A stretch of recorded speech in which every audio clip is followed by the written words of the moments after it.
Just wanted to share a little bit of a fix here for the Ford trucks that have sagging doors or doors that kind of bind somewhere.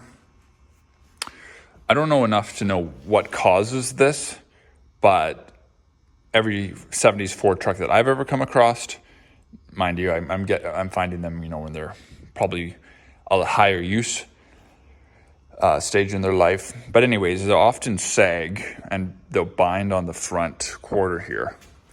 Now this one was not binding. Well, it did bind, but I don't think it's the typical reasons. In my case here, the bottom hinge had actually sheared off the bolts.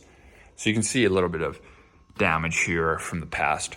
And I don't know what causes the whole body line to shift on these trucks, because it's pretty consistent here, but then here it's way too tight, and it is a little bit out here. It actually was even, once I did the adjustment, I had to get it so cleared here. But I think just with everything moving over time, but aside from really tearing into it, taking the fender apart and really getting deep into it, this is the best that I can do for now. And which was the goal of this project, just to get this truck operational, everything functional, which it is now. All closes. But anybody who's been following along, I talked about this before, but in my case, what happened here on the driver's door is the bottom hinge, the bolts that go into the, whatever you call this part of the truck here, it looks like they had sheared off basically. So I thought that was kind of strange.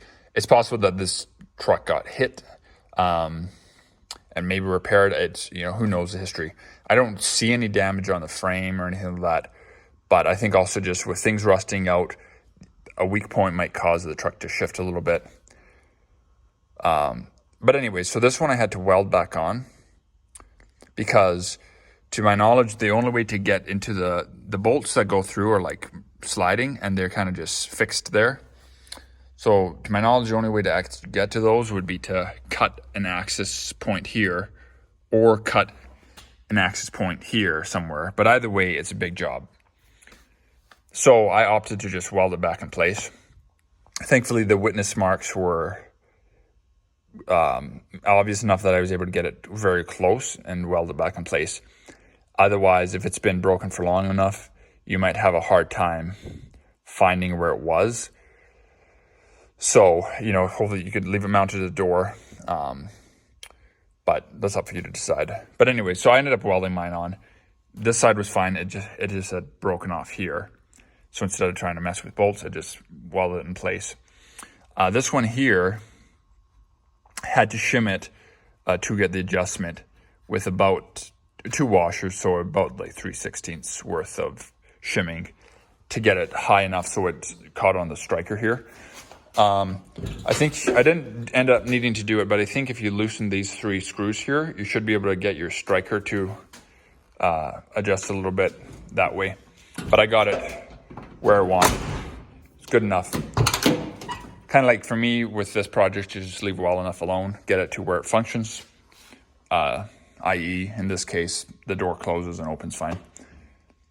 And so yeah, that's the adjustment to get it, I guess you call it like laterally adjusted.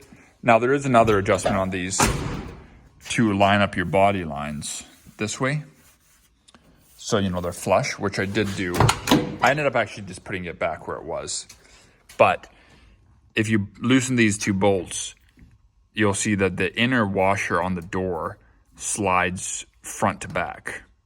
Up and down is like basically non-existent movement. It's just enough so you can locate the bolt. But you do have about 1/4 inch or more of this, forward and backwards movement. So you can loosen those off and move it around if necessary to tweak your adjustment. But for most cases, that's not really what the problem is, but that may help a little bit. So anyways, this one's good. I'm just going to show you the other side and show you a before and after. Okay, so passenger side here. This one, if you can see in here, I don't know if it'll show up, but you probably can't see it. But anyways, there's some rust going on in there. That could be it contributing to this one sagging a little bit. But I'll try to do this one-handed. I'm going to lift up on the door.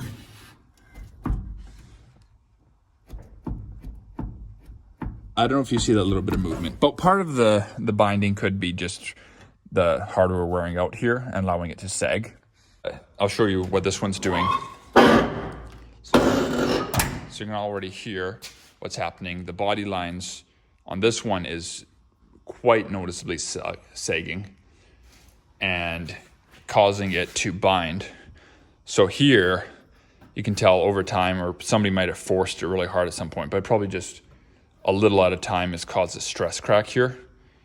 And that. So anyway, so what I'm gonna do here, seems like the body lines are lining up here. So all I'm gonna do on that door, I had to trim the top side for whatever reason. On this door, I need to trim the bottom side to lift it up. So I'm gonna go ahead and remove these. Hopefully these ones come out as easy as the other ones did, and get some washers behind here and see if that fixes the problem. Okay, so got it pretty close here. One thing I forgot to take into consideration with the driver's door is that I don't have my weather stripping on yet. So I might have to adjust that again down the road. But where I am right now is got one washer that I happen to have, you know, obviously whatever size you have will make a difference, but 2 washers stacked was too much because it actually raised it too high. You could close it, but let me zoom this out. You could close it, but it was hard. And so I ended up going down to one washer. Then I felt that was a little bit under because it was still binding just a little bit. So on this outer one, I stacked it with another very thin one. And then just because I didn't feel like taking these 2 out, I left them in, with just one washer, this one double thick. And then when I tightened it down, I tightened this guy pretty tight and these guys just not quite as tight. So that the bias is hopefully, because I only had one of these anyways. So a couple ways you could go about that. Now, one thing I kind of underestimated is, well, I'll just show you how it closes now. So it's a little bit less squeaky actually. That really helped the noise. But that's how it closes.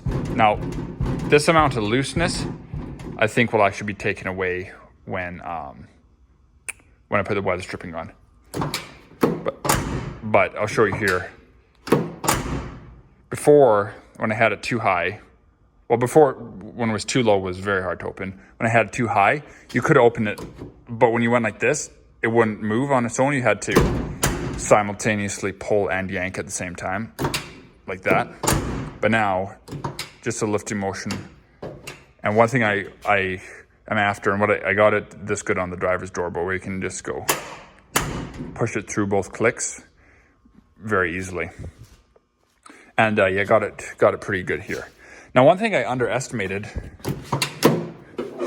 is how much, and maybe I was obviously kind of wrong on this, but the side to side does affect your flushness with your front fender, but it actually does seem to adjust quite a bit more than I thought, as in terms of height, which doesn't really make sense, but somehow it, because when you do the side to side adjustments, you're adjusting the door like this, right?